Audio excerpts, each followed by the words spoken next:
Bienvenue à la table du Seigneur. Yeah!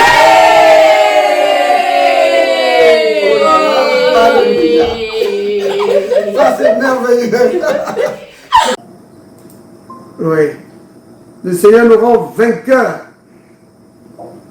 par la foi. Oui. C'est merveilleux. Merveilleux Seigneur. Alors, aujourd'hui, on va parler, vous savez, dans la Bible, on parle de la foi, mais on parle aussi de l'amour. Vous voyez? En fait, comme la chanson qu'on vient d'entendre, nous triomphons par la foi. Donc, nous marchons par la foi, nous triomphons par la foi. C'est très bien. En fait, juste en passant, qui connaît où se trouve le passage qui dit que c'est par la foi que nous triomphons? Ça, c'est une question. Qui connaît? Sœur Angèle, est-ce que tu connais? Où est-ce que c'est écrit que c'est par la foi que nous triomphons?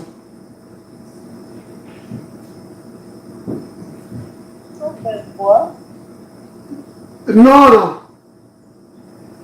Sœur Sienne, est-ce que tu connais? Non, Papa Christian.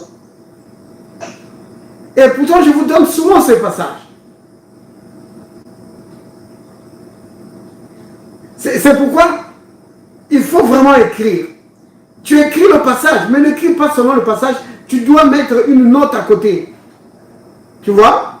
Pour que quand tu vas relire, tu puisses te souvenir. Quand tu vas relire tes notes. C'est vraiment important de connaître ces choses. Tu dois pouvoir retrouver les choses dont nous parlons ici. Tu dois pouvoir retrouver ça dans la Bible. C'est important de retrouver ça dans la Bible. Alors, évidemment, il y a mon épouse qui vient de se connecter. Donc là, je pense qu'on va avoir la réponse. Donc, où est-ce que c'est écrit dans la Bible que c'est par la foi que nous triomphons?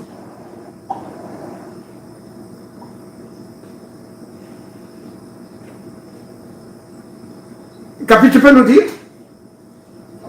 1 Jean 5,4. Ah, ça c'est Loïs qui a répondu. Merci Loïs. Donc, bien aimé, c'est dans 1 Jean 5, verset 4.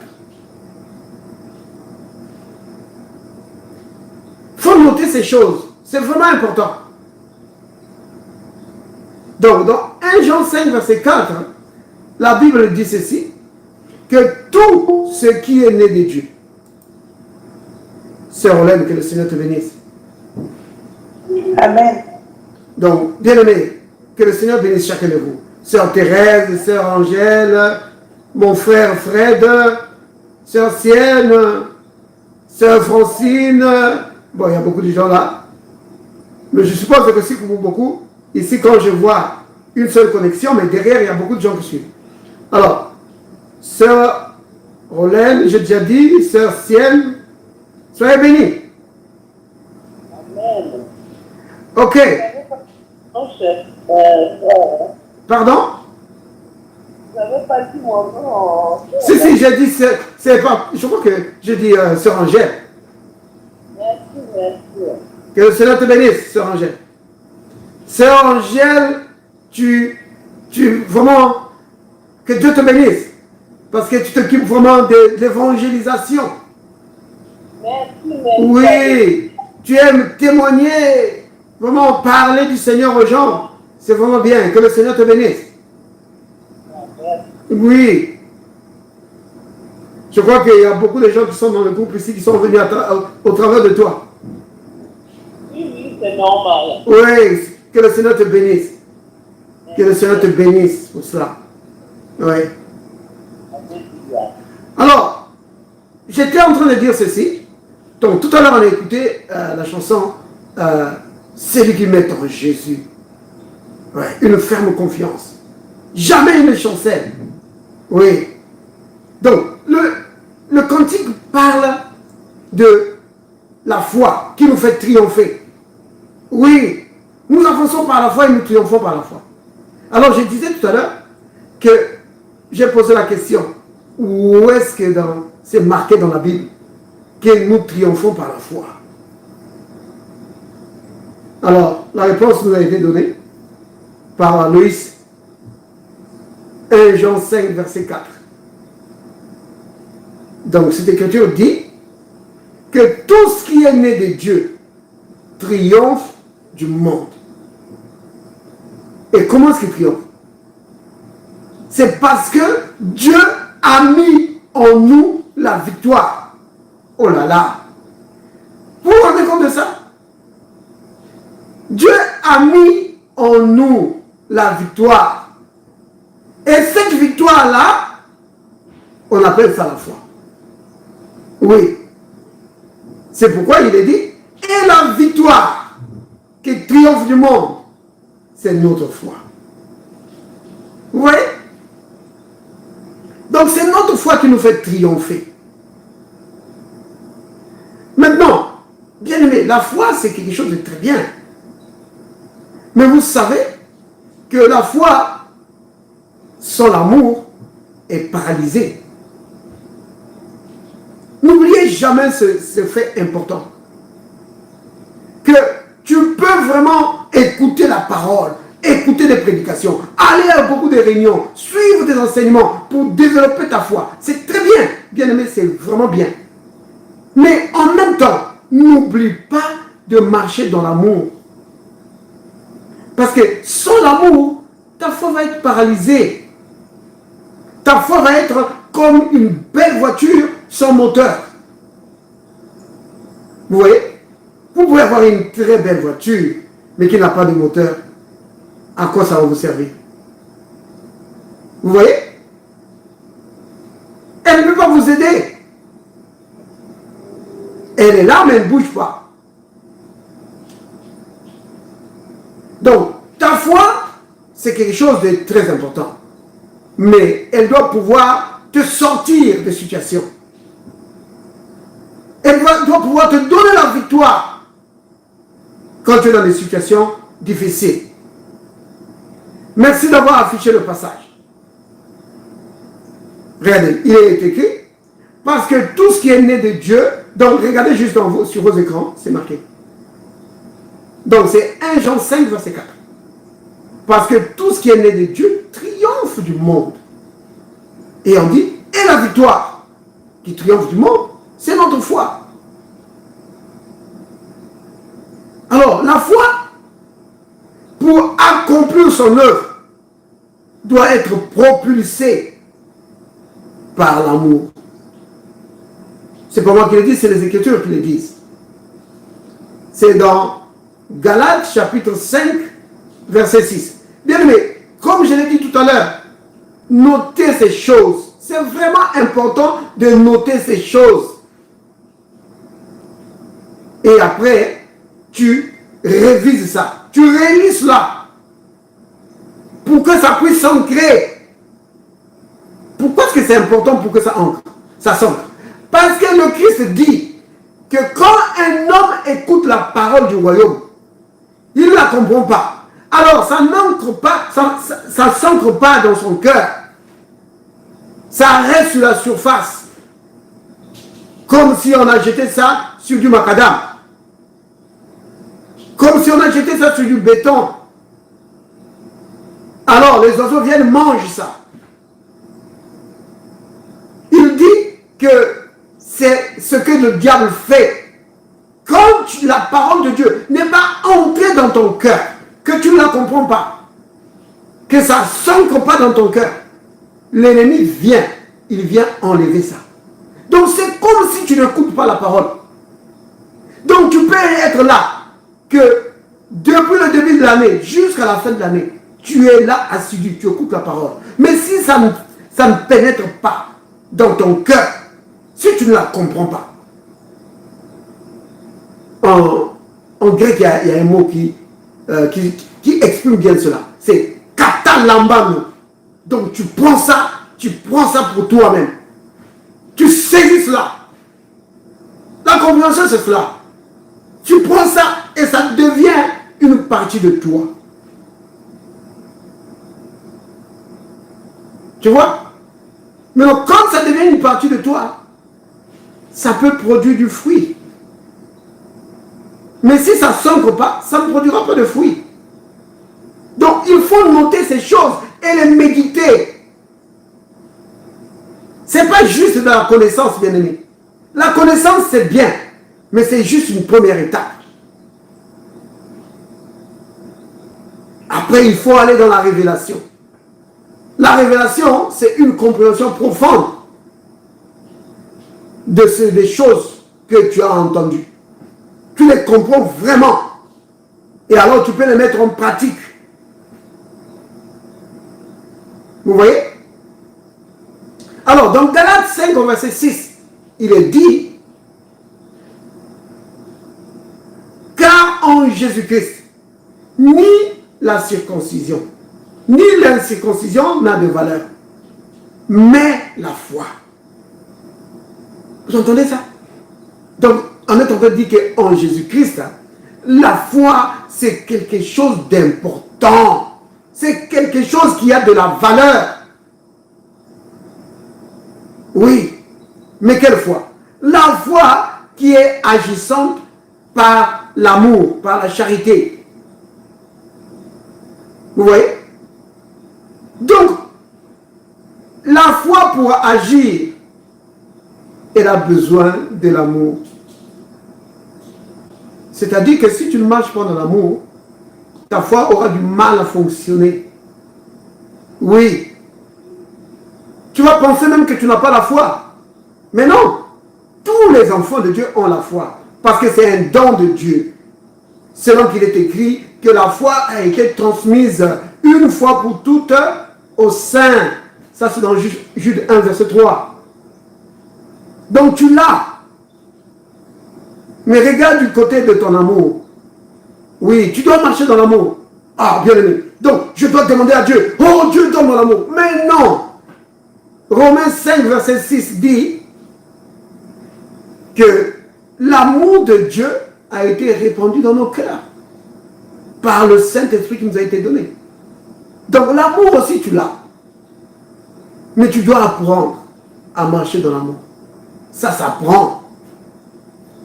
Donc, tu dois laisser, abandonner, résister à la chair. Parce que c'est souvent la chair qui veut prendre le dessus. Pour que tu agisses toujours comme tu agissais avant de connaître le Seigneur. Tu dois résister à la chair et laisser l'amour de Dieu qui est au-dedans de toi s'exprimer. Oui, s'exprimer par des bonnes paroles, au lieu que ce soit des paroles méchantes. Oui, des paroles qui communiquent la grâce à ceux qui les entendent. Vous voyez? Donc, la foi a besoin de l'amour. Les deux doivent aller ensemble. En fait, dans la Bible, hein, si vous regardez dans 1 Corinthiens chapitre 13, vous savez que c'est le passage de l'amour, n'est-ce pas? C'est le chapitre de l'amour. Alors, le dernier verset de 1 Corinthiens 13. Les Écritures disent ceci. Donc, regardez ça bien aimé. 1 Corinthiens 13. Le tout dernier verset, il est dit, maintenant donc, ces trois choses demeurent. La foi, l'espérance et l'amour. Vous voyez? Les trois. La foi, l'espérance et l'amour. Mais maintenant, regardez la suite. Mais la plus grande de ces choses, c'est l'amour. Vous voyez? L'amour, c'est la plus grande des choses. Donc, quand tu marches par la foi, pour triompher, c'est très bien. Mais tu ne dois pas oublier de marcher aussi par l'amour. Parce que l'amour, c'est le carburant de ta foi. C'est vraiment capital, bien-aimé. Alors, dans la Bible ici, nous voyons des gens qui vraiment faisaient des progrès dans les deux domaines.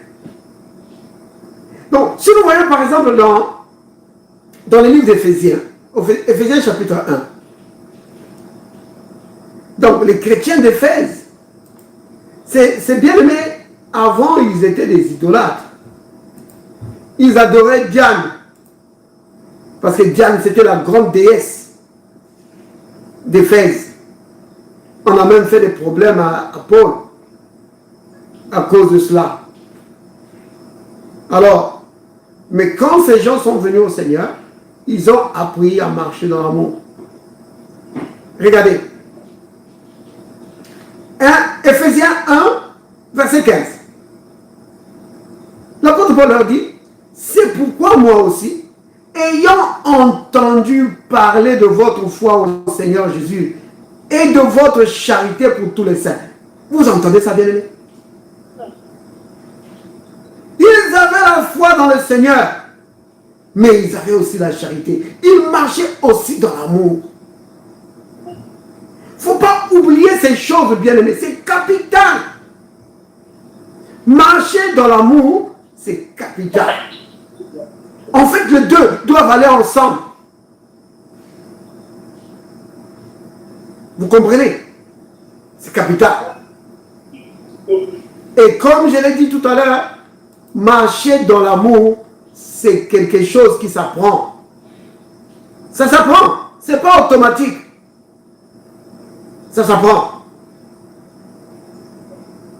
Oh, je ne voudrais pas retourner à 1 Corinthiens 13, où l'apôtre Paul nous montre comment il faut marcher dans l'amour. Mais il n'y a pas que 1 Corinthiens 13. Hein. Si vous prenez Éphésiens 4, vous allez voir ce que l'apôtre Paul dit dans Éphésiens 4. En fait, c'est l'amour. Il ne le dit pas en tant que tel. Le mot amour n'est pas cité, mais c'est vraiment de l'amour. Il parle vraiment de l'amour. Dans Éphésiens chapitre 4, si vous commencez à partir du verset 28. Quand il dit que celui qui dérobait ne dérobe plus, vous savez qu'il est en train de parler de l'amour? Ah oui? Parce que si tu aimes ton prochain, pourquoi est-ce que tu vas aller prendre quelque chose qui lui appartient? Parce que là, comme l'apôtre Paul le dit encore dans Romains, que l'amour ne fait pas du mal à son prochain. Quelque chose qui lui appartient. Toi, tu sais bien que c'est à lui. Tu sais très bien que ce n'est pas à toi. Tu le prends. Après, le propriétaire dit, hé, où est partie ma chemise qui était là? Où est partie ma voiture? Oh, ma voiture, je viens juste de l'acheter. Où est-ce qu'elle est partie? Il vient dans le parking où il a garé la voiture, il n'y a plus de voiture. Vous voyez? Manque d'amour. Manque d'amour envers son semblable. C'est pourquoi il vole.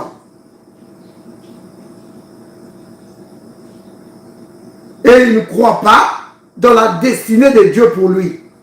Il ne croit pas que Dieu peut aussi le bénir et lui donner une voiture. Et il va voler la voiture de son prochain. La même chose. Donc, regardez. Il dit, mais plutôt qu'il travaille en faisant de ses mains ce qui est bien.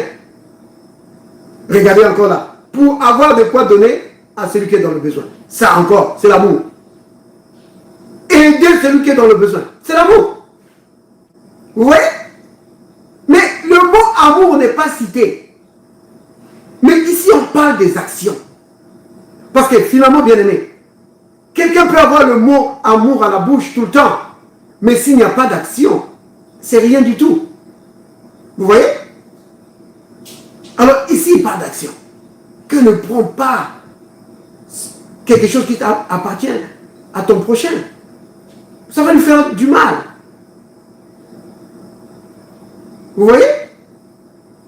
Regardez. Verset 29. Qu'il ne sorte de votre bouche aucune parole mauvaise. C'est l'amour. Quand tu aimes vraiment ton prochain, tu ne seras pas là en train de l'injurier copieusement. Non. Ou de dire de mauvaises paroles sur son compte. Non. Vous voyez? Mais s'il y a lieu de parler, tu vas prononcer des bonnes paroles qui servent à l'édification. Oui. Et qui communiquent la grâce. Vous voyez, bien aimé? C'est cela. Donc, les bien-aimés des fesses, ici, là, l'apôtre Paul leur montre ça. Que marcher dans l'amour. Il est en train de dire, marcher dans l'amour, bien-aimé. C'est vraiment important. Ils avaient la foi dans le Seigneur et ils marchaient dans l'amour. Mais l'apôtre Paul se permet quand même de leur rappeler que bien aimé, ne vous tournez pas dans ces choses-là. Non. Si tu volais avant, ne fais plus ça, bien aimé. Marche dans l'amour. Si avant, tu aimais le commérage et dire des mauvaises choses sur les gens, ne fais plus ça. Marche dans l'amour. Parce que, juste au verset 39, regardez ce qu'il va dire au verset 39, non, verset 32, je voulais dire. Regardez. Il leur dit, soyez bons. Vous voyez? C'est ça. On peut remonter au verset 31. Remontons d'abord au verset 31. Regardez. Verset 31, il leur dit que toute amertume, que toute animosité, toute colère, toute clameur, toute calomnie et toute espèce de méchanceté. Vous voyez? Quand tu marches dans l'amour, ces choses ici, ça n'a pas de place en toi. Quand l'ennemi essaie de mettre ça, tu dis non, pas ça chez moi. Moi, je veux marcher dans l'amour. Je veux marcher dans l'amour. Je rejette ça. Vous voyez? Il dit que ça disparaisse du milieu de vous. Alors il dit, sois bon. Soyez bons les uns envers les autres. Montrez de l'amour. Témoignez de l'amour les uns envers les autres. Vous pardonnons réciproquement. Parce que Dieu nous a pardonné en Christ. Alors nous devons suivre cet exemple. Vous voyez bien aimé? Donc la combinaison gagnante, oui, je peux l'appeler ainsi. La combinaison gagnante, c'est la foi qui est agissante par l'amour. Donc tu marches dans la foi et dans l'amour. Tu fais des progrès dans les deux domaines. Oui, bien aimé, c'est capital. Tu fais des progrès dans les deux domaines. Regardez par exemple nos bien-aimés de Thessalonique. Donc, on était là en Turquie, maintenant on traverse. On traverse le Bosphore. On va maintenant de l'autre côté. On est maintenant en Grèce. On va à Thessalonique. C'est des voisins. Hein? Donc, ceux d'Éphèse et ceux de Thessalonique. C'est des voisins. Il faut juste traverser le Bosphore. Tu es de l'autre côté. Alors, regardez. On va à Thessalonique. 2 Thessaloniciens, chapitre 1, verset 3.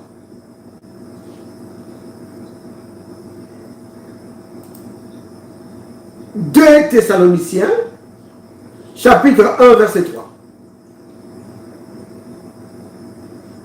Alors, l'apôtre Paul,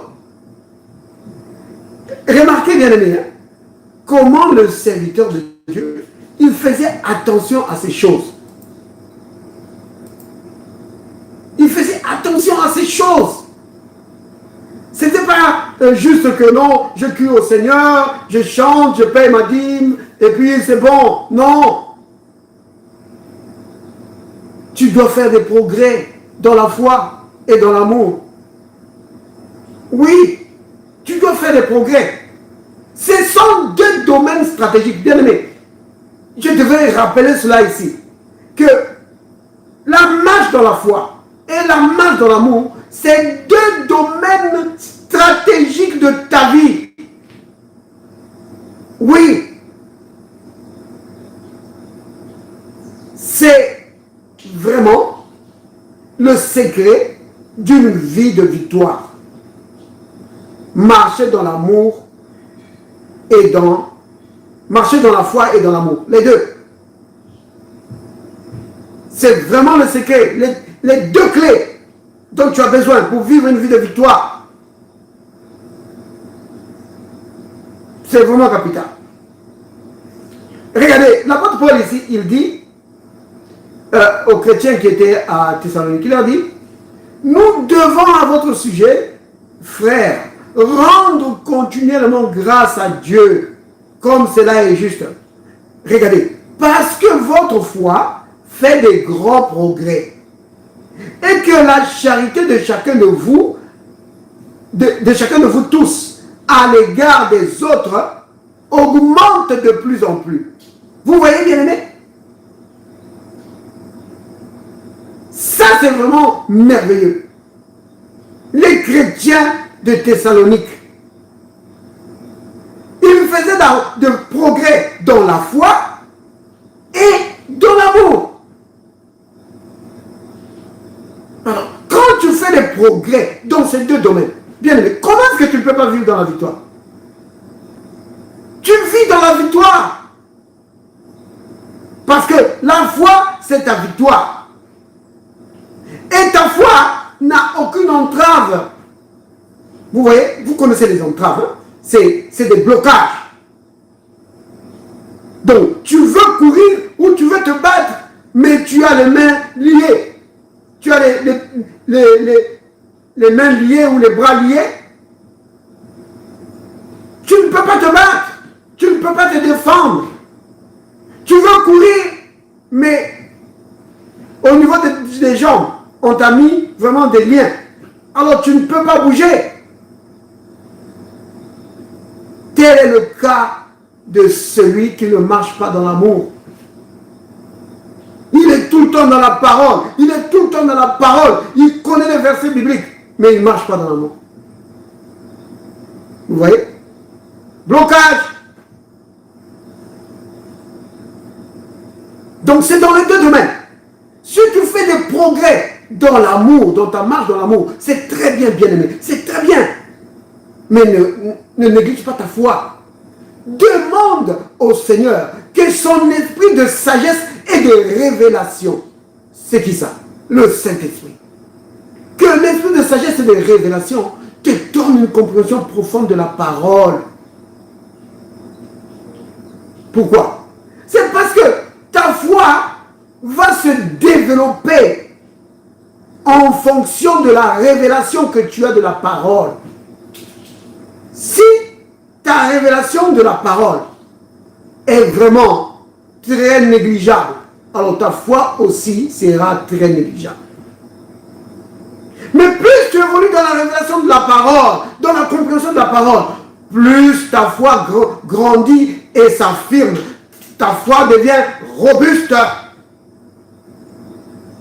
Oui, c'est cela.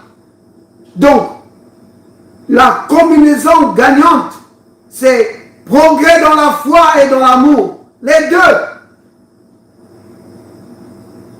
Oui, bien-aimé. Que le nom du Seigneur soit béni. Que le nom du Seigneur soit béni. Ce n'est pas des choses difficiles, bien-aimé, dont je vous parle ici. C'est des choses naturelles, normales, pour un enfant de Dieu. Marcher dans l'amour, c'est normal pour un enfant de Dieu. Pourquoi? Parce que la foi de Dieu nous a été donnée. Donc tu n'as pas besoin de chercher la foi.